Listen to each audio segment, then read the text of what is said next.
Edward Allen, Edward Allen, and I'm the coroner for Beaufort County. Unfortunately, this morning we had a rare occurrence, sad situation of a young lady that was out walking a dog of Hilton Head in the Sea Pines plantation area. Apparently the young lady and the dog got too close to a lagoon, and alligator attempted to attack her dog. In the effort to save her dog, the alligator turned on her. The dog was not injured.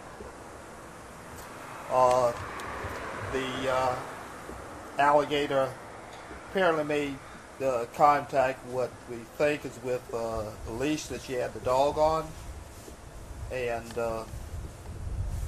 dragged her approximately 14 feet into the lagoon. It was witnessed by a grounds worker as well as a neighbor. Also heard her hollering for help. Her body was recovered from the lagoon. We have a autopsy that's being scheduled at the Medical University of South Carolina, and that's where we stand now. It's a very rare occurrence, and one that we hope we will not witness again. At this point, I'll turn it over to Department of Natural Resources, South Carolina DNR. I'm Sam Chapelier, SAMCHAPPELEAR. I'm the Assistant Chief of Wildlife for Regions 2 and 4 with the South Carolina Department of Natural Resources. We arrived on scene. They actually, the body had been removed from the water. When we arrived on scene, the alleged alligator was actually had been hooked and was in the process of being snared. When we arrived there by Sea Pine staff, the alligator was removed from the water and has since been euthanized. We will obviously do a necropsy on it at some point later today or tonight. The alligator was approximately 9 foot 2 inches long, and as the coroner said, it appeared that the alligator was after the dog, and in an attempt to free her dog from the alligator, the deceased was basically pulled into the water by the alligator. So the dog got attacked?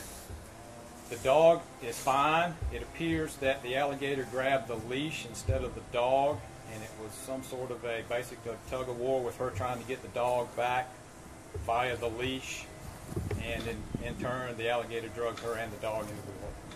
So they weren't near the water at all to begin with? We think they were very near the water. It appears they were at the water's edge, best we can tell. There's not been a fatality since '07. However, there's been several alligator attacks since, but they haven't gotten to the point of a fatality. Why did this result in a fatality? Correction there as far as fatality goes. We've had 2 fatalities from alligators in South Carolina. One in 2016, and then unfortunately this one today. Basically today, again, we have to wait on the autopsy result to determine the cause of death, and the coroner can answer to that. Bottom line is the gator was after the dog, apparently drug her and the dog into the water, and then again, the cause of death is still yet to be determined based on the autopsy, so I really can't say. We're still trying to get a pinpoint of where this happened. What road exactly, what lagoon was it where this was located? Because that's what we're a little... It happened on Governor's Lane, Sea Pines Plantation, off of the 13th green.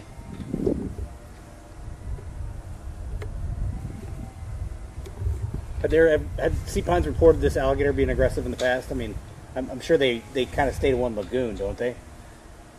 They can move around from lagoon to lagoon. Actually, sea pines, how this works with our agency is we issue nuisance tags and permits to subdivisions and homeowners associations. Sea Pines does have tags and a nuisance permit to remove any alligators they deem necessary from their properties as they see fit. To answer your question, I don't know. You'd have to talk to someone at Sea Pines to see if they've had any complaints on that alligator. So all these alligators on the property, are they currently tagged, or are they just wild animals that are in there? They're wild animals. Okay, I wasn't sure.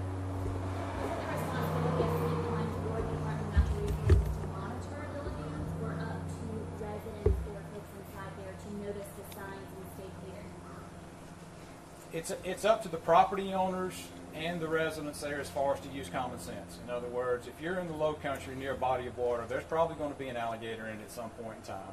We live in the low country, alligators are everywhere. You have to use common sense. Obviously, maintain control of your pets, stay out of alligator-infested waters. Alligators don't want anything to do with humans. They're afraid of us as well. Unfortunately, the gator went after the dog, and unfortunately the consequences were she was trying to get her dog back, hence. Now, normally we always see the signs that are telling people not to feed the alligator, but in this instance, this woman wasn't feeding the alligator. She was simply walking her dog. Where do you think that connection kind of lies there? Are alligators usually prone to going after dogs or cats or different animals or anything? Talk to us about that. Alligators will very aggressively go after a dog, especially if it's at the water's edge or in the water itself. That's why we tell folks, maintain control of your pet anytime you're around water. The dog gets in the water, an alligator's going to be very aggressive in going after that dog. Typically, they don't come up on land to go after their prey because an alligator's going to stay in the water where he's comfortable at as far as taking prey goes. So typically, if it's in the water, then it's a very, very dangerous situation, obviously. Coroner, any information you can give us on Cassandra? Did she live by herself? Did she leave children behind? I spoke to her husband, who's out of the area. He's in the process of returning. They have no children, or he indicated she did not have any children. Our thoughts and prayers are with Mr. Klein, as well as their neighbors and other family members. We have heard that Miss Klein was a teacher. Have you all been able to confirm that? No, I haven't. Okay. Do you know where she was from? Because I heard she was renting. I understand that this is one of their residents. He was in transit when I spoke to him and made notification, so I did not go into to depth. Being sensitive to the tragedy that's happened with him, I will be making contact with him. He's supposed to try and get back into the area, get a flight later tonight, and I'll have other contact with him once he's back in the area. Sam, do you have any idea about the numbers, about how many alligators are within this South Carolina region and within this area or in the Southeast in general? I don't. It's really hard to put a number on alligator numbers. Obviously, they're all along our coast. Again, they've been here. People have learned to adapt to live with alligators because, as I mentioned before, if there's water here, there's going to be an alligator in it. And just use common sense, be cautious. Don't feed an alligator. Obviously, folks, if they feed alligators, they become accustomed to humans, and that in turn creates potential issues. And, by all means, keep your pets out of the water. That area, some of us were there this morning. There was a lot of joggers and a lot of people walking their dogs, kind of like Cassandra was doing this morning.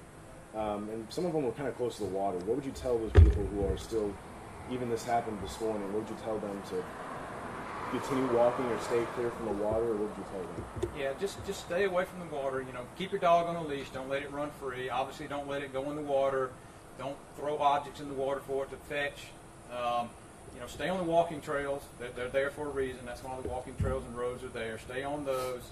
And again, if you see anybody feeding an alligator or see any type of aggressive behavior by an alligator, if you're in Sea Pines, for instance, notify them immediately.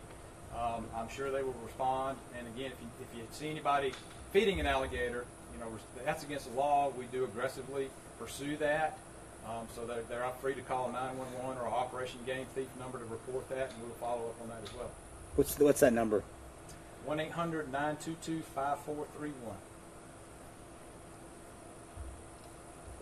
I'm good.